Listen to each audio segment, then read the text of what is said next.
உனக்கென்ன பைத்தியமா பிடித்திருக்கிறது? உன் யாசகத்தை நிச்சயம் அடியேன் ஏற்பதற்கில்லை. வியாதியை யாசிப்பானாம், அதை நான் இவனுக்கு தாரை வார்த்து கொடுக்க வேண்டுமாம். மிகவும் அபத்தமான யாசகம், கோரிக்கை.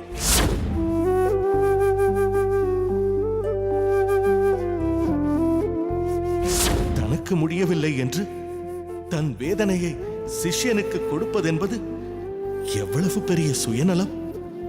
அதுவும் பாவம்தான்.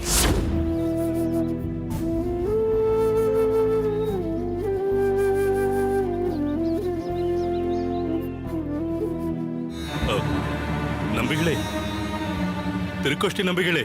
மாறனே, எங்குதான் இருக்கிறாயா? என்ன தைரியம் இருந்தால் இப்படி ஒரு காரியத்தை செய்திருப்பாய். அவன் ஏதோ விவரம் புரியாமல் நடந்து கொண்டிருக்கிறான். விட்டுவிடுங்கள் சுவாமி. இல்லை பெரிய நம்பிகளே, தங்களைப் போல் என்னால் இதை எளிதில் எடுத்துக்கொள்ள முடியவில்லை. மாறனே, ஆச்சாரியரிடம் வியாதியை யாசிக்கிறேன் என்று அவர் மனது வேதனைப்படும்படி நடந்து கொண்டிருக்கிறாய். நீ நடந்து கொண்டது மிகவும் சரியானது என்று எண்ணிக்கொண்டிருக்கிறாயா? எப்படி இங்கிதமாக நடந்து கொள்ள வேண்டும் என்று உன் புத்திக்கு எட்டவில்லை? தாங்கள் அன்று இவர்களிடம் யாராவது வியாதியை வாங்கிக் கொண்டார்? ஆமாம், யதார்த்தமாக இதை பற்றி பேசிக் கொண்டிருந்தேன். நடைமுறையில் சாத்தியமற்றது, சம்பிரதாயத்தில் இதுவரை யாரும் செயல்படுத்தியதில்லை என்றும் சொல்லிக் கொண்டிருந்தேனே, அது உன் காதில் விழவில்லையா? சுவாமி, பொறுத்தருள வேண்டும் அடியேனே. ஆச்சாரியார் மேல் கொண்டுள்ள பற்றாலும் அக்கறையாலும் தான். ஓ, அதெல்லாம் எங்களிடம் இல்லை என்று நினைக்கிறாயோ? சுவாமி, அடியேன் அந்த அர்த்தத்தில் பேசாதே. உன்னை விட பன்மடங்கு அக்கறை எங்களுக்கும் இருக்கிறது. ஆனால் நாங்கள் ஆச்சாரியார் மனம் வேதனைப்படும்படி நடந்து கொண்டோமா? உனக்கு ஏன் பின் விளைவுகளை பற்றி யோசனையே இல்லை? நாங்கள் பேசிக் கொண்டிருந்ததை கேட்டானாம், உடனே ஆச்சாரியரிடம் போய் வியாதியை யாசித்தானாம். இதனால் அவர் மனம் எவ்வளவு சங்கடப்படும் என்று யோசிக்க வேண்டாமா? இல்லை, இவன் இனி இங்கு இருப்பது சரிவராது பெரிய நம்பிகளே. உடனே இவன் தனது சொந்த ஊருக்கு புறப்படுவதுதான் சரி. மானனேர், நீ இதுவரை செய்த உபகாரம் எல்லாம் போதும். நீ உன் ஊருக்கு புறப்படு. பாவம், இவன் ஏதோ அறியாமல் நடந்து கொள்கிறான். யார் இவனா? அறியாமல் நடந்து கொள்கிறானா? அடி, என்னால் நம்ப முடியாது. இன்னும் ஏன் இருக்கிறாய்? புறப்படு. சுவாமி, ஏன் என்னவாயிற்று? திருக்கோஷ்டி நம்பிகளே, பெரிய நம்பிகளே, என்னதான் ஆயிற்று? மாறனேர் நம்பி, சுவாமி இவ்வளவு கோபப்படும்படி ஏன் நடந்து கொள்கிறாய்? திருக்கோஷ்டி நம்பிகளே, சற்று ஆசுவாசப்படுத்திக் கொள்ளுங்கள். எப்படி ஆசுவாசப்படுத்திக் கொள்வது அரையரே? இவனாகவே எடுத்தேன் கவிழ்த்தேன் என்று ஒரு முடிவெடுக்கிறான். ஆச்சாரியரிடம் போய் அவரை பீடித்திருக்கும் ராஜபலவை நோயை தனக்கு கொடுங்கள் என்று யாசித்திருக்கிறான். மேலும் மேலும் வற்புறுத்தியும் இருக்கிறான். இவனது செயலால் ஆச்சாரியர் நிலை குலைந்து போய் இருக்கிறார். அச்சச்சோ, ஆச்சாரியர் மிகவும் கோபப்பட்டாரா திருக்கோஷ்டி நம்பிகளே? கோபப்படவில்லை, மிகவும் ஆதங்கப்பட்டார். தன்னை பீடித்திருக்கும் இவ்வியாதியினால் எல்லோரையும் சங்கடப்படுத்துகிறேனே என்று மனோவியாகுலப்பட்டார். ஆச்சாரியர் என்ன சொல்லி வருத்தப்பட்டார் தெரியுமா? உங்களை எல்லாம் இந்த அளவிற்கு மனவேதனை செய்து கொண்டு இன்னும் எவ்வளவு நாள் அடியேன் ஜீவித்திருக்க வேண்டுமோ என்று சொன்னார். அதை கேட்டதும் அடியேன் நெஞ்சம் சுக்கு நூறாகிவிட்டது. யாசகமாக வியாதியை கேட்கிறேன் என்று இவன் ஆச்சாரியர் மனதை காயப்படுத்தி இருக்கிறான். இவ்வளவையும் செய்துவிட்டு இவன் இங்கு இருப்பது நியாயமில்லை. அழுதால் நீ செய்த காரியம் சரி என்று ஆகிவிடுமா? புறப்படு, இக்ஷணமே நீ உன் ஊருக்கு புறப்படு. திருக்கோஷ்டி நம்பிகளே, இவன் ஏதோ ஒரு ஆதங்கத்தில் செய்துவிட்டான். ஆம் சுவாமி, பாவம். இனி இவன் இப்படி நடந்து கொள்ள மாட்டான். இவனை இதுவரை கடிந்து கொண்டது போதும். இனி இவன் இதுபோல் நடந்து கொள்ள மாட்டான் அல்லவா? ஆச்சாரியார் மனம் வேதனை அடையும்படி செய்ய மாட்டான் அல்லவா? இல்லை இல்லை, இனி இவன் அப்படி நடந்து கொள்ள மாட்டான். சரியா மாறனேர்? நீ முதலில் இங்கிருந்து புறப்படு. அடியேனின் மனவேதனை உங்கள் யாருக்கும் புரியவில்லை. அடியேன் ஆச்சாரியரிடம் வைத்துள்ள விசுவாசம் என்னவென்று யாரும் உணரவில்லை. ஒருவேளை அடியேன் மேல் கருணை கொண்டு ஆச்சாரியார் தன் சரீர உபாதையை அடியேனிடம் கொடுத்திருந்தார், அக்ஷணமே நம் நடமாடும் தெய்வம், நம் கருணாமூர்த்தி, நம் ஒப்பற்ற ஆச்சாரியார் பெரும் வியாதியிலிருந்து விடுபட்டிருப்பாரே. முன்பு போல் பொலிவோடு எங்கும் வலம் வருவாரே. அப்போது நம் அனைவருக்குமே சந்தோஷம் கிடைத்திருக்குமே. சரி சரி, அப்படி ஒரு விஷயத்தில் ஆச்சாரியருக்கு உடன்பாடு இல்லை என்று ஆகிவிட்டதே. இனி அது பற்றி ஏதும் பேச வேண்டாம் மாறனேர் நம்பி. நீ மடத்திற்கு போ. ஆச்சாரியர் அங்கு என்ன நிலைமையில் இருக்கிறாரோ, மலராண்டானும் ஒரு இரண்டும் கெட்டான். நீ புறப்படு மாறனேர். இயல்பு நிலைக்கு வாருங்கள் திருக்கோஷ்டி நம்பிகளே. பாவம், இவன் தன் வாழ்க்கையே ஆச்சாரியர்தான் என்று அனைத்தையும் விட்டுவிட்டு அவர் காலடியிலேயே விழுந்து கிடக்கிறான். என்ன செய்வதென்று தெரியவில்லை. எப்படியாவது இந்த வியாதியிலிருந்து நம் ஆச்சாரியருக்கு விடுதலை கிடைக்காதா என்று பார்க்கிறான். சரி, அதற்காக அவன் இப்படித்தான் நடந்து கொள்வதா? நம் யாரையாவது ஆலோசித்தானா அவன்? எப்படி ஆலோசிப்பான்? இதற்கு முன்பு ஆச்சாரியரின் நோய் பற்றி நாம் யாருமே அவனிடம் மூச்சு விடவில்லையே. பிறகு எப்படி நம்மேல் இவனுக்கு நம்பிக்கை வரும்? அதனால்தான் தானே துணிந்து இப்படி ஒரு முடிவிற்கு வந்து அப்படி ஒரு காரியத்தை செய்திருக்கிறான். எல்லாவற்றையும் தாண்டி ஆச்சாரியரின் மேல் எப்படிப்பட்ட ஒரு பிரேமையை, பக்தியை இந்த மாறனேர் கொண்டுள்ளான்? அதை நம்மால் வியக்காமல் இருக்க முடியாதே. மொத்தத்தில் எல்லோர் மனதையும் அலைக்கழிக்கும் ஒரு கொடிய வியாதி நம் ஆச்சாரியருக்கு வந்திருக்க வேண்டாம். இதற்கு ஒரு நல்லதோர் அனுகிரகத்தை கொடுத்து அந்த அரங்கனே நம் ஆச்சாரியரை மீட்டுத் தர வேண்டும். வாருங்கள், அரங்கனை சென்று சேவிப்போம்.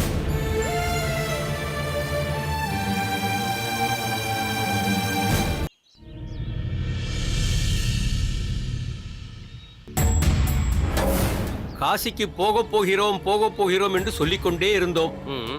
கடகடவென்று அந்த நாள் இன்று வந்துவிட்டதே. பிறகு சீக்கிரம் புறப்பட வேண்டும் என்று மிகவும் ஆவலாக இருந்தேன். இந்த நாளும் ஓடோடி வந்துவிட்டது.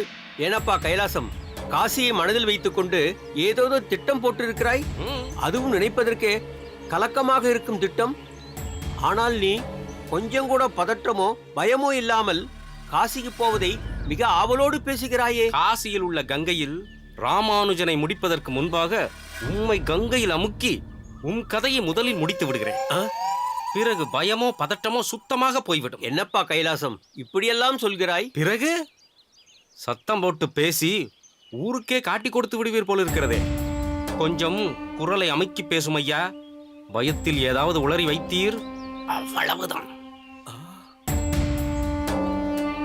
சுவாமி, இங்குதான் இருக்கிறீர்களா? மாணவர்கள் அனைவரும் வந்து விட்டார்கள். எல்லாம் தயார். புறப்படலாமா சுவாமி? சபேசா, மாணவர்கள் மட்டும் வந்தால் போதுமா? குருநாதர் வர வேண்டாமா? குருநாதர் தானே குறிப்பிட்ட நேரத்தில் புறப்பட வேண்டும் என்றார். நீண்ட தூரம் போக வேண்டுமே. நீ ஏனடா பரபரப்பாக இருக்கிறாய்? பொறுமை பொறுமை. பூரணம், அவன் சொல்வதும் சரிதான். குறிப்பிட்ட நேரத்தில் புறப்பட்டாக வேண்டும். ஆரம்பம் சரியாக இருந்தால் முடிக்கும் வேலையும் சரியாக இருக்கும். வேண்டாம் கைலாசம், என் வாயை கிளறாதே. அதன் பிறகு உனக்கு தான் கஷ்டம். குருநாதர் எங்கே இருக்கிறார்? நான் சென்று அனைவரும் வந்து விட்டார்கள் என்று தெரிவிக்கட்டுமா? சபேசா, குருநாதர் மடத்தின் உள்தான் இருக்கிறார். ஆனால் ஒரு முக்கியமான சொந்தம் நம் குருநாதரை காண வந்திருக்கிறார்கள். அவரை அலட்சியப்படுத்திவிட்டு குருநாதர் வர முடியாது. குருநாதருக்கு சொந்தமா? யார் அந்த சொந்தம்?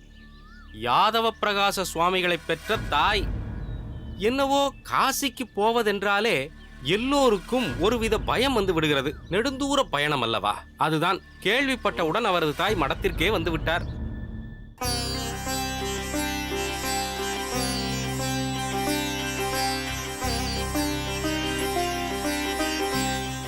என்ன யாதவா, இவ்வேளையில் காசியில் கடும் குளிர் இருக்கும். வேளை கட்ட வேளையில் கங்கையில் இறங்கி ஸ்நானம் செய்து விடாதே. ஆகட்டும் அம்மா, ஆகட்டும். கஷாய மருந்து பொடிகளை எதற்கும் கையிருப்பில் வைத்துக்கொள்.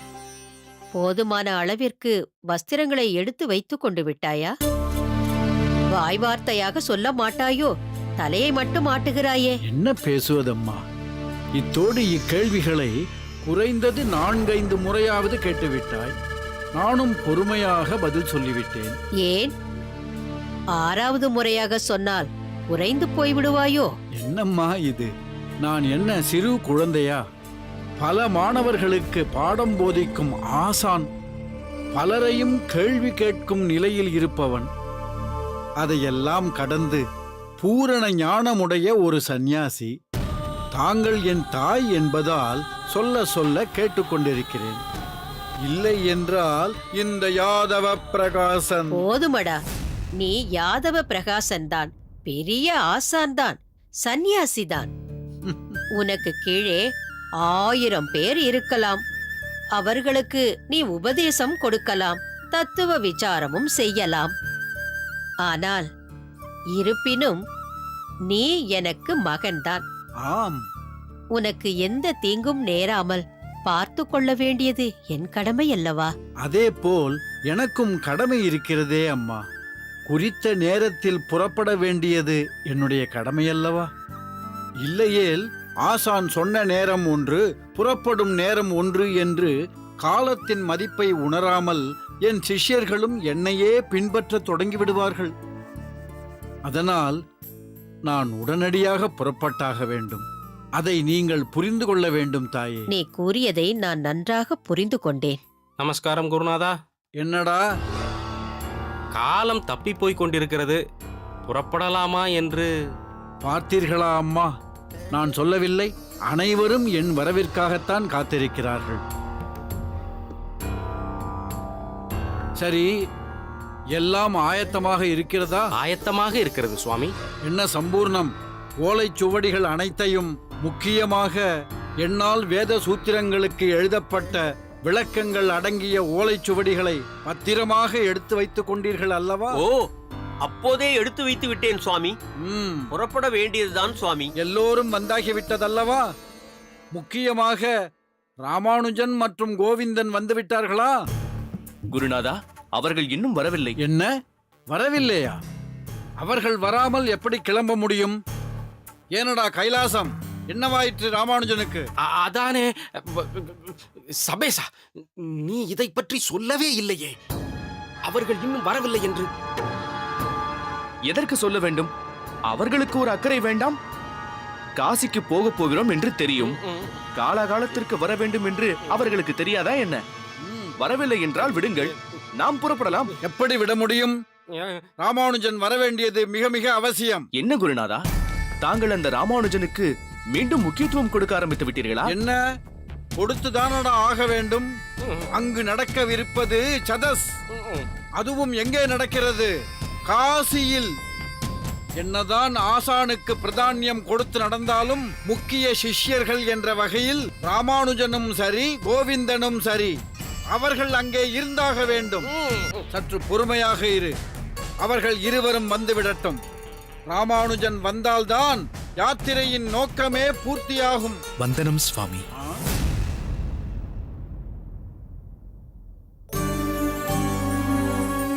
வந்தனம் குருநாதா. வந்துவிட்டீர்களா? உங்கள் இருவருக்காகத்தான் காத்திருக்கிறோம். என்ன ராமானுஜா, கோவிந்தா, வெறுங்கையோடு வந்திருக்கிறீர்கள்? யாத்திரைக்கு தேவையான வஸ்திரங்கள் மற்றும் இதர விஷயங்களை எடுத்துக் கொண்டீர்கள் அல்லவா? அனைத்தும் மடத்தின் வாசற்படியில் வைக்கப்பட்டிருக்கிறது சுவாமி.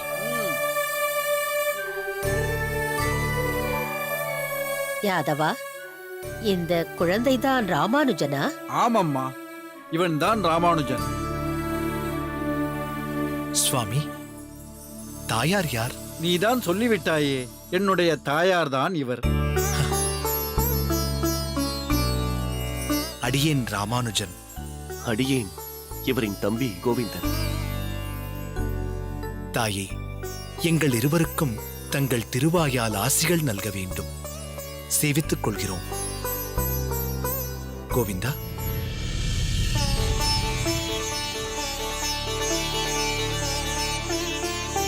தீர்க்காயுசுடனும் திடகாத்திரத்துடனும் பேரோடும் புகழோடும் விளங்குவீர்களாக. எழுந்திருங்கள். ராமானுஜா, இச்சிறிய வயதில் பெரியவர்களை மதிக்க வேண்டும் என்ற உங்களது பரிவும் கனிவான பேச்சும் இந்த முதியவளை கொள்ளை கொண்டு விட்டதப்பா. அனைத்திற்கும் எங்கள் பெற்றோர்களே காரணம் தாயே. நல்ல பெற்றோர்கள். கோவிந்தா, என்றும் உன் அண்ணனுக்கு நீ உறுதுணையாக இருக்க வேண்டும் அப்பா. ஆகட்டும் தாயே. உங்கள் இருவரை பற்றியும் நான் கேள்விப்பட்டிருக்கிறேன். நேரில் பார்க்கும்போது சூரியனையும் பூரண சந்திரனையும் ஒன்றாக பார்ப்பது போல் இருக்கிறது. மனதிற்கு நிம்மதியாக இருக்கிறது. க்ஷேமமாக இருப்பீர்கள். காசியில் உங்கள் நோக்கமெல்லாம் நிறைவேறட்டும். அந்த ஆசிகளை எனக்கும் கொடுங்கள் தாயே. நல்ல விஷயமானால் அதுவும் நிறைவேறட்டும். சரி குருநாதா, காலம் விரயமாகிக் கொண்டிருக்கிறது. புறப்படலாமா? ஆமாம் ஆமாம், இனி தாமதம் கூடாது. ம். குறித்த காலத்தில் குறித்த காரியம் நடந்தாக வேண்டும். அம்மா, நாங்கள் புறப்படுகிறோம். சரி, பத்திரமாக போய் வா. போய் வருகிறோம் தாயே. ஆகட்டும் அப்பா. அனைவரும் நலமோடு சென்று வாருங்கள்.